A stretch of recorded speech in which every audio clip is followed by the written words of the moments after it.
And you're back. So we're talking about the time series and the decomposition of an additive time series and the things that get spit out. So we have the observation, and what we're talking about now is the trend. So we cleaned out the trend from the time series, and we want to know stuff about it. Okay. What kind of questions are we asking? Is there a long-term gradual increase or decrease in y? Okay, so here's what would look like a linear increasing trend, a linear decreasing trend. Trends can be non-linear, okay, which is important to note. A lot of the trends we're seeing now with climate are non-linear. Okay, we're seeing an acceleration of change with time. A lot of populations would look like this. So we'll have cycles and population sizes. Okay, there's a breeding season, so there's little bumps in the trend. But there's when we clean the trend out, we'll see that, say, it takes a while for a population to build up inside, and then we reach the carrying capacity of the penguin colony, for example. So let me explain what the trend, how we extract the trend. We use something called smoothing, or also a moving average. Now it's a little bit hard to explain, but I'm going to do that. Wait, let me move this here. So here is my, I'm going to move this here and I'll bring it back, okay? Here is my data point, okay? And say that data point has a value of 7. And these are the data points adjacent to it on the time series, okay? Now, instead of just looking at this one data point, I can create a mean with a certain window around it. So if this is 6, and this is 5, and this is 5, and this is 4, and this is 4, I can, instead of having the number 6 here, have the mean of the entire window. Now that window can have different widths, okay? And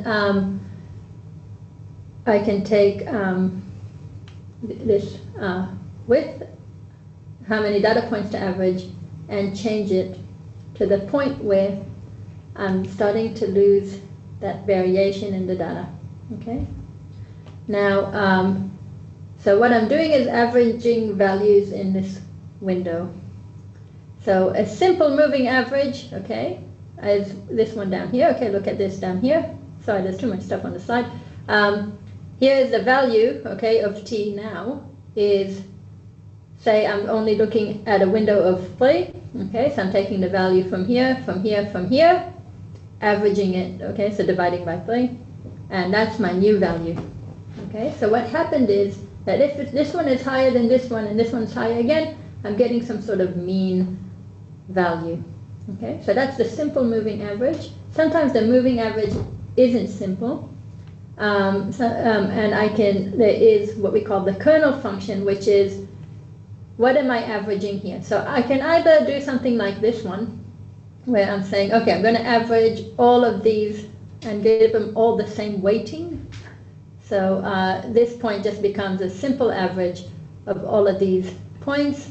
I can think about something that is more like that one, where I have my average is mainly weighted around the central point, and then I can drop weightings as I go further out. So this point has a smaller effect on the average than these ones, so it's what we call a weighted average. Or I can have different weightings. I can design my own kernel function, whatever it is. The shape of this curve is called the kernel function. What we're going to use in the computer lab and throughout this explanation is this one, okay, a uniform distribution of weighting, okay, so all these points get the same weighting. All we are really changing is the window width, okay.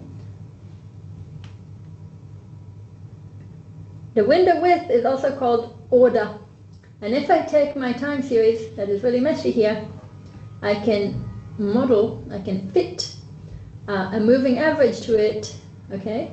And you can see that my moving average, what it's doing is starting to, so if I take a moving average of 15 months, it's starting to lose those big cycles, because those big cycles are on an annual cycle, okay, they're going from winter to winter, have a summer, winter difference. So I'm losing it when I start averaging over a 15-month period. So you can see I'm starting to get closer and closer to what looks like the trend. If I increase the order even further to 50 months, then I'm starting to get a straight line. Okay, so I'm starting to get the trend. If I fit it too far, and I don't have an example here, but you're going to do it in the computer lab. So if I only take this point and that point, if I average over the entire time series, sometimes I overfit it and I lose the ability to detect the trend. Okay, so it's a kind of a balancing act between having underfit your window. Okay, so here we're starting to lose some of the noise, but we're still not seeing the trend clearly. Here we're starting to see the trend clearly. We might need to reduce the noise even further, to be honest. But if we overfit, we're going to lose the trend. So that was how we arrived at the trend. The next one is, so once we've had the trend removed, what's left is a seasonal cycle and some noise, okay?